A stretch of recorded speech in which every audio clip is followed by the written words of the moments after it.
So, what's up guys? Welcome back sa akin channel. Ako si Andre at for today's video, nasa school tayo ngayon and ang gagawin ko is part 2 nung aking Q&A. Ngayon naman, Q&A to mula sa aking mga kaklase ngayong G11 and ang aming section is Maria Rosa Luna Henson. Siyempre, hindi kami pinahirapan doon. So, mamaya, hintayin natin yung iba kong kaklase and magtatanong tayo sa kanila. Manghihingi tayo ng tanong sa kanila tapos sasagutin ko ng buong puso. Oh my God! So, see you later. Bye-bye! So, ayan, ang ganyan. So, eto na, nakuha ko na ang kanilang mga questions para sa akin. And nasa school tayo ngayon dahil wala pang tao kasi kahapon hindi ko nagawa. Nangalap muna ako ng mga questions. Kumuha ako ng mga questions mula sa kanila dahil marami kaming ginagawa kahapon. Busy kami so hindi ako nakapag-video. And pag uwi ko naman sa bahay kagabi is hindi ako nakapag-video. Nakalimutan ko mag-video. Yon. So, let's start. So, ayan ang ganyan. Babasahin na po natin ngayon itong sulat. Mga tanong nila. So, ito. First question for Nalin. Kay her Nalin sa mga kaibigan ko. Pero taga-ibang section siya. Nagkagusto ka na ba sa babae? Kung meron, sino? Yes, nagkagusto na ako sa babae. And matagal na yon, like daycare, nursery, ganyan. Kung sino siya yung pinaka-cute sa amin that time. Siya yung pinaka-cute sa amin that time. And ang pangalan niya is Harvey Rose. Okay. Next question, para kay John Alamir. Ano ang requirements para maging pogi para sa'yo? Peste ka. Siguro para sa akin, ang requirements ng pagiging pogi para sa akin is syempre mabait, malapit sa family, malapit sa bata, marunong magluto, masipag, and ano ba? Yung hindi toxic, yung hindi ako pagbabawalan sa lahat ng gusto ko. My God, okay. Next question, galing kay Tiffany. She's my friend, about same age kami. And classmate ko din siya dati ng daycare, ng nursery. Tiffany. Pinaka-hate na subject. Actually, parang wala. Halos lahat naman gusto ko. Pero kung ang tanong is hate kasi nahihirapan, siguro Gen Math. Pero kung yung hate na ayaw talaga is parang wala naman. So, yan. Next question, galing kay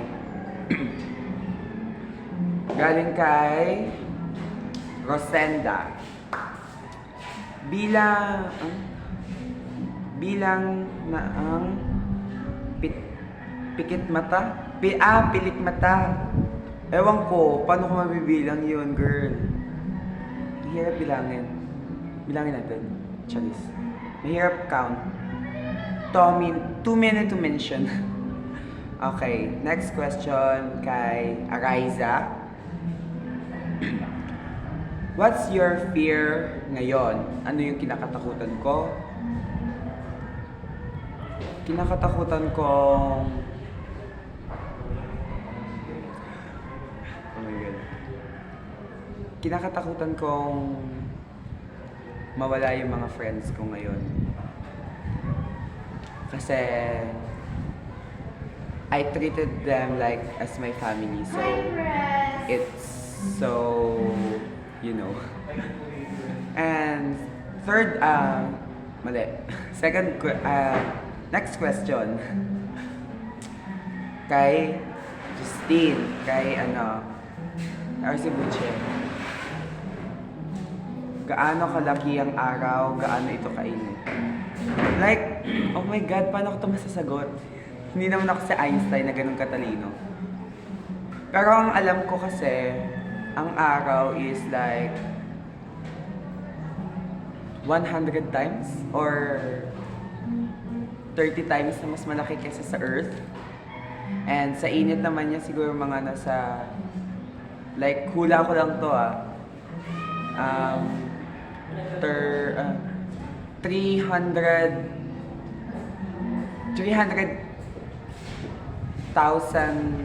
Fahrenheit, like that. Ewan ko. Okay, next question. Kay Princess, kanino ka nabubwisit? Actually, wala. Wala akong, kung kanino man ako nabubwisit ngayon. Noon, siguro, nung past years, meron. Or pero ngayon, sa situation ko ngayon, no, nothing, wala. So, okay. Next question kay Gian Sanaw. How does living feels like while being gay? Okay. Siyempre, mahirap kasi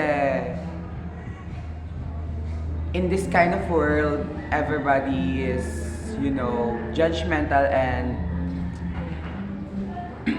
can accept the way I am, and there's a lot of people that is bullying me since I was a kid, and yun. Pero masaya ako sa buhay ko ngayon, masaya ako sa pinili kong buhay kasi marami ako nagiging kaibigan at marami pa rin nagmamahal sa akin at mahal ako ng family ko, tanggap nila ako kung sino at kung ano ko. Yun lang masasabi ko doon.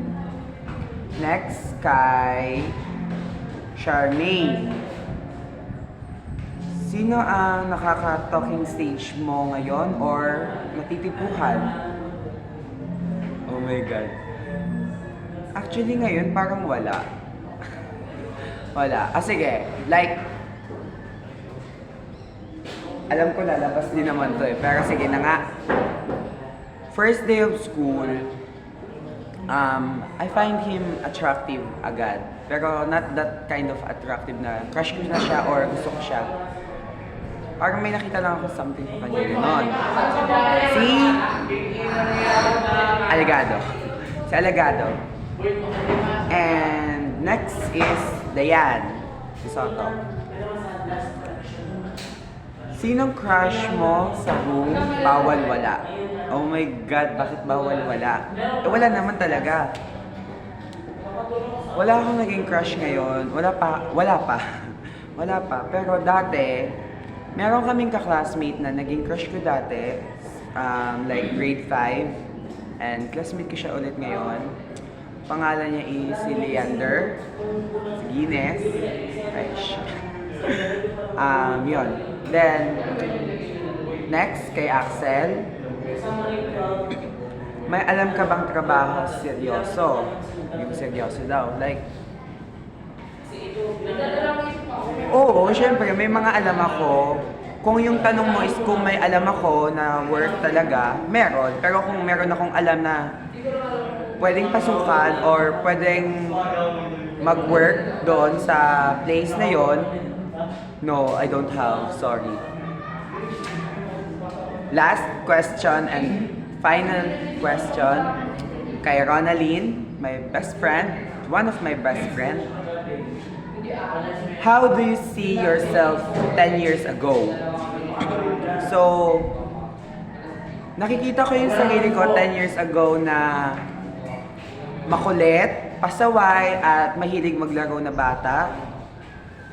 Energetic, friendly, kind, and walang problema, walang iniisip na problema. And that's all. Thank you for watching today's video. Please like, comment, and subscribe, and hit the notification bell para lagi kang updated sa mga bago ko pang video. Bye!